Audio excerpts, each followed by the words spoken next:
కుంభరాశి. కుంభరాశి వారికి ఈ వారం మిశ్రమ ఫలితాలు గోచరిస్తోంది. వీరికి ఏలినాటి నడుస్తోంది. ద్వితీయంలో మేన్ రాశిలో శని బలంగా ఉన్నప్పటికీ అనుకోని ఖర్చులు, అది కుటుంబపరంగా, కుటుంబ పెద్దల ఆరోగ్యపరంగా ఇబ్బందులు ఉండే అవకాశం గోచరిస్తోంది. సప్తమంలో రవికేతులు, ఆరింట బుధుడు, అష్టమ కుజుడు. కుజుడు మళ్ళీ ద్వితీయంలో శనిని చూడడం, భూ సంబంధించిన విషయవహారాలు అంత అనుకూలంగా లేకపోవడం, ఏదైనా కొన్ని ఆస్తులు అమ్మి అప్పులు తీర్చడం, సంతానం కూడా చెప్పిన మాట వినకపోవడం, లేదా వారికి సరైన ఉద్యోగం రాకపోవడం, చదువులో ఆటంకాలు రావడం, ఇటువంటి మీ మనోవేదనకి కారణమవుతుంది. మీరు ఒక స్థిర నిర్ణయానికి వచ్చి ముందుకు వెళ్దామనుకుంటారు, అది వెనక్కి లాగే వాళ్ళు ఎక్కువగా ఉంటారు. ఇటు వ్యాపారంలోనూ నష్టం ఉంటుంది, ఉద్యోగం మారాల్సిన పరిస్థితి కూడా గోచరిస్తోంది.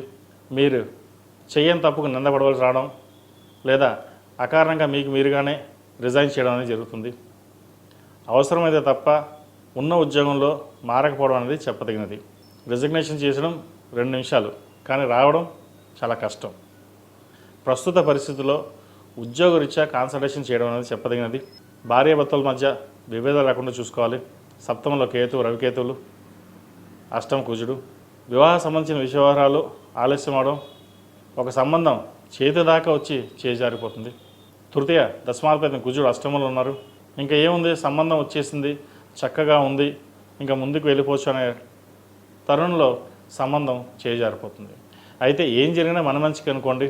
గురువు కుంభరాశిని చూడడం, శుభగ్రహ దృష్టి కుంభరాశి మీద ఉంది కాబట్టి ఒక మంచి అవకాశాలు రావడం కూడా చెప్పచ్చు. మీరు ఎన్ని ప్రయత్నాలు చేసినా భవ సంకల్పం అనేది ఉండాలి. ఎంత కష్టపడి సంబంధం వచ్చింది, చక్కగా పిల్లలు వివాహం చేద్దాం అనుకుంటారు, అది వెనక్కి వెళ్ళిపోవడం, అది కారణాలు తెలియక మనోవేదన గురవడం. అయితే ఏవి కారణాలు లేకుండా ఏది ఉండదు, అది ఏటో భగవత్ సంకల్పం తెలియాలి. అయితే ఒక సంబంధం ఏదైతే ఉందో మళ్ళీ అది వెనక్కి రావడం కూడా ఉంటుంది. ఇది అందరికీ కాదండి, కొంతమందికి మటుకే. వివాహ సంబంధ విషయాల్లో అన్నీ బాగున్నా కూడా ఒక్కొక్కసారి వెనక్కి వెళ్ళడం జరుగుతుంటుంది. అష్టంలో కుజుడికి అంత బలంగా లేదు. సప్తంలో రవికేతువులు, చేతి దాకా వచ్చి చేజరిపిన మనోవేదన ఎక్కువగా ఉంటుంది.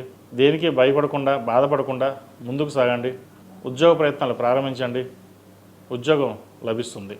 ధనానికి ఎటువంటి లోటు ఉండదు, కానీ మనశ్శాంతి కరువు అవుతుంది. యూట్రస్ సంబంధించిన ఇబ్బందులు, ఇండైజెషన్, గ్యాస్ట్రిక్, లివర్ సంబంధించిన ఇబ్బందులు అనేవి ఉండే అవకాశాలు గోచరిస్తుంది. ఆహార నియమాలు పాటించడం, సరైన సమయానికి నిద్రపోవడం అనేది చెప్పదగిన సూచన. విద్యార్థులకు విద్యా అవకాశాలు చక్కగా వచ్చినా వాటిని ఉపయోగించుకోలేరు.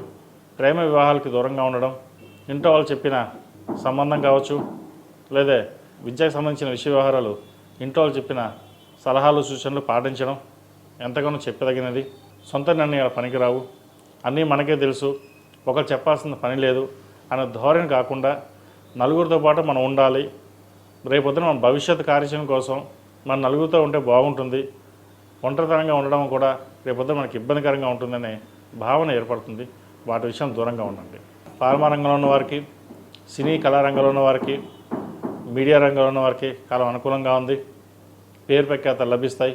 అదేవిధంగా ఫ్యాషన్ డిజైనింగ్, రియల్ ఎస్టేట్ రంగంలో ఉన్న వారికి, కన్స్ట్రక్షన్ ఫీల్డ్లో ఉన్న వారికి కాలం అనుకూలంగా ఉంది. ద్వితీయంలో శని బలంగా ఉన్నారు. కష్టం తగిన ప్రతిఫలం కూడా వీరికి లభిస్తుంది. లాభాలు కూడా అలాగే ఉంటాయి. అయితే వచ్చిన లాభాలని నిలబెట్టుకోలేకపోతారు. చక్కగా ధనాన్ని సంపాదిస్తారు, సేవింగ్స్ చేద్దాం అనుకుంటారు, కానీ చేయలేకపోతారు. వాటి విషయంలో జాగ్రత్త తీసుకోండి. ఈ రాశిలో జన్మించిన స్త్రీలకు వృత్తి ఉద్యోగాల పరంగా, వ్యాపార పరంగా సానుకూలంగా ఉంది. వివాహ సంబంధించిన విషయ వ్యవహారాలు అనుకూలంగా ఉన్నాయి. మంచి సంబంధం కుదురుతుంది. అయితే సంబంధం విషయంలో అన్నీ మనం బాగున్నా, అన్నీ మనం చూసుకున్నా అది ఏదో విధంగా వెనక్కి వెళ్ళడం అనేది జరుగుతుంది. సప్తంలో రవికేతువులు, అష్టమ కుజుడు.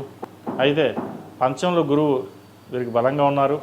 గురువీక్షణ కుంభరాశి మీద ఉంది కాబట్టి మంచి సంబంధం కుదిరి వివాహం అయ్యే దిశగా గోచరిస్తుంది. ఎటువంటి భయాలు పెట్టుకోకుండా సంబంధాల కోసం ప్రయత్నాలు ప్రారంభించండి, మంచి ఫలితాలు ఉంటాయి.